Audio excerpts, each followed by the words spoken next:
Hello बच्चों। So the question here we are having is most stable carbocation is. तो यहाँ पे हमें चार स्ट्रक्चर गिवन है। इन चारों स्ट्रक्चर में हमारे पास एक बेंजीन रिंग है और उसके ऊपर CH2 पॉजिटिव जुड़ा हुआ है। This is known as benzylic carbocation. इसको हम क्या बोलते हैं? Benzylic carbocation. अभी इसके अंदर पैरा पोजीशन पे नाइट्रो लगा हुआ है, तो पैरा नाइट्रो बेंजाइलिक कार्बोकैटायन ये हो गया। इसके बाद में नॉर्मल बेंजाइलिक कार्बोकैटायन है, फिर आपके पास क्लोरीन लगा हुआ है और फोर्थ जो ग्रुप है उसके अंदर OCH3 ग्रुप लगा हुआ है।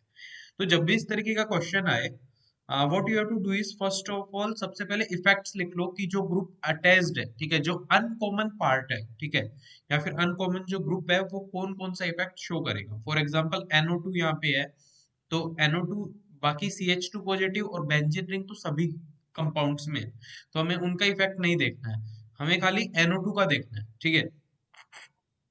NO2 जो यहाँ पे है -M लगाएगा और -I लगाएगा।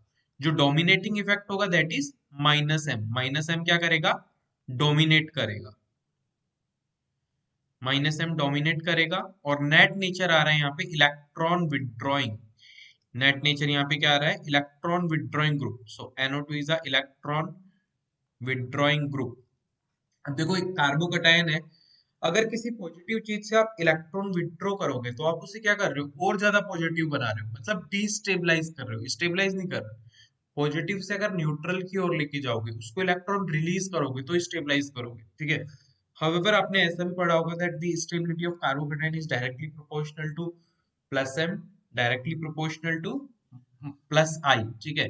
Stability of carbocation is directly proportional to +I, directly proportional to +M, inversely proportional to -I and inversely proportional to -M, ठीक है। तो हम ये जो बेसिक रूल है ये भी यहाँ पे लगा सकते हैं। इसके बाद अगर हम बी वाला देखें, तो बी वाले में नो इफेक्ट है बेंजीन रिंग की। This is simply a benzylic carbocation. यहाँ पे आपका क्या लिखोगे आप? नो इफेक्ट, ठीक है। हाउएवर रेजोनेंस है यहाँ पे देखो, लेकिन रेजोनेंस तो सभी में है ना, तो हम उसको नहीं लिखेंगे यहाँ पे। सी जो है यहाँ पे अगेन बेंजाइलिक कार्बोकैटायन, और बेंजाइलिक कार्बोकैटायन पे जुड़ा हुआ है क्लोरीन, ठीक है। अभी क्लोरीन क्या लगाएगा? एक तो आपका +M लगाएगा और दूसरा लगाएगा -I, ठीक है।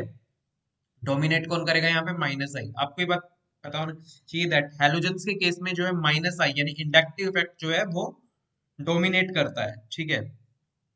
This is in the case of halogen, so this will dominate here. Net nature is electron withdrawing group, ठीक है। तो ये भी क्या करेगा? डिस्टेबलाइज करेगा,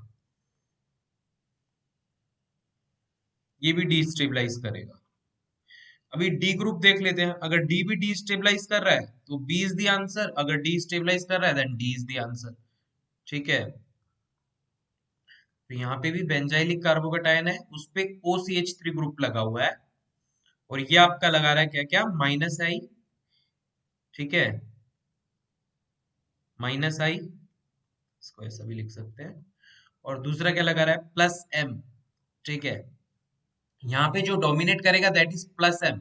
डोमिनेट कौन करेगा? +M करेगा। खाली हेलोजेंस के केस में इंडक्टिव डोमिनेट करता है because of their very high electronegativity, ठीक है।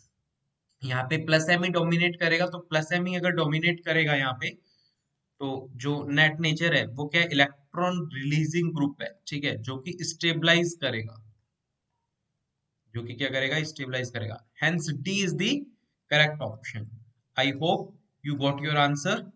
Thank you, all the best.